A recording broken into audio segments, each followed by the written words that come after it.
Hello കൂട്ടുകാരെ, നമുക്ക് വൈകുന്നേരമായ ചായക്ക് എന്താ കഴിക്കാമെന്നൊരു ടെൻഷനല്ലേ, പ്രത്യേകിച്ച് മക്കളൊക്കെ ഉള്ളപ്പം. അപ്പം ഞാനിന്ന് നോക്കിയപ്പോൾ ബ്രെഡാണേ ഉള്ളത്. നമുക്കപ്പോൾ കണ്ണൂരുകാരുടെ റൊട്ടി പൊരിച്ചത് ഉണ്ടാക്കാം. ആദ്യം തന്നെ 2 മുട്ട പൊട്ടിച്ചൊഴിച്ചിട്ടുണ്ട്. അതിയാണേ മുട്ട പൊട്ടിച്ച് തന്നത്. അവന് ഭയങ്കര ഇഷ്ടമാണ് എൻ്റെ കൂടെ അടുക്കളയിൽ കയറി എന്തെങ്കിലുമൊക്കെ ചെയ്തു തരാൻ.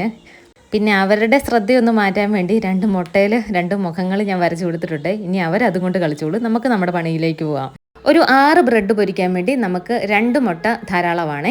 അപ്പോൾ മുട്ടയിലേക്ക് നമ്മൾ 2 ഏലക്ക പൊടിച്ചിട്ടിട്ടുണ്ട്. പിന്നെ ഒരു നുള്ള ഉപ്പിടുന്നുണ്ട്. ഒരു 2 സ്പൂണ് പഞ്ചസാരയും കൂടി ഇട്ട് കൊടുക്കേ.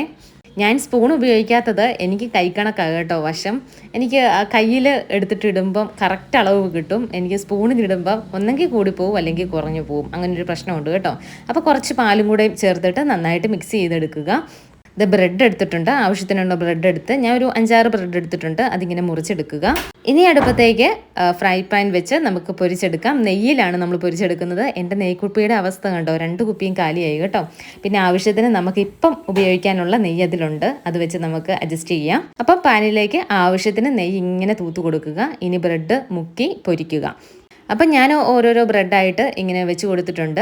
ഇനി അതിൻ്റെ മുകളിൽ ആ നെയ്ക്കുപ്പിയിലെ നെയ്യ് ഇങ്ങനെ പയ്യെ തൂത്ത് കൊടുക്കുക, സ്പ്രെഡ് ചെയ്ത് കൊടുക്കുക. എത്രയും നെയ്യുണ്ടോ അത്രയും ഹെൽത്തിയും അത്ര നല്ലതാണ് കേട്ടോ, കുട്ടികൾക്കൊക്കെ കൊടുക്കാൻ വേണ്ടിയല്ലേ. അപ്പോൾ കുറേ നെയ്യ് ഉപയോഗിക്കുന്നത് നല്ല ടേസ്റ്റുമാണ്, നല്ല ഹെൽത്തിയുമാണ്. അപ്പോൾ നമ്മൾ 3 പേരും ചായ റെഡിയാക്കിയിട്ടുണ്ട്. അവർക്ക് ഞാൻ പാലാണ് എടുത്തത്, അതിനുള്ള പിടിവലിയാണ് കേട്ടോ നിങ്ങൾ കണ്ടത്. അപ്പം ഞങ്ങൾ ബ്രെഡ് പൊരിച്ചതും ചായയും ഇന്ന് വൈകുന്നേരം കഴിച്ചു. വീഡിയോ ഇഷ്ടപ്പെട്ടെങ്കിൽ തീർച്ചയായും ലൈക്ക് ചെയ്യണേ, കമൻറ്റ് ചെയ്യണേ.